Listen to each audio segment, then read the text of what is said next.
काय साहेब करून सारखं ओरडती मला.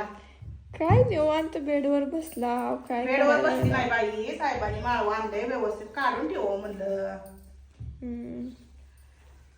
तू पण ठेवती जर वेळेस, पण म्हणलं आता मी जरा बसली बी, आता भांडी घासली आज असली काकडी आणली नाही तर ती तसली खाऊच वाटत नव्हती. आणि लगेच सुकती. ह्याच्यावर तेज कसं राहतंय तसं त्या काकडीवर राहत नाही, हम्म. लगेच सुकून जाते. ती चित्र कोणी काढले आहे साहेब?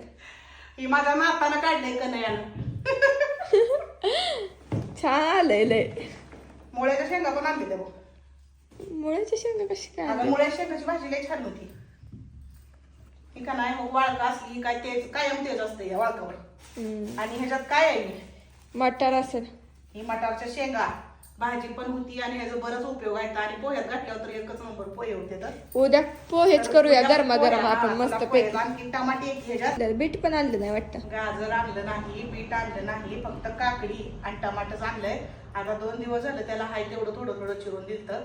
बघू आता संध्याकाळी गेल्यावर आणि आणायला होती तर ही पटकन ठेवून घेती आणि भेंड्याचं डायटिंगचं खायचं करते.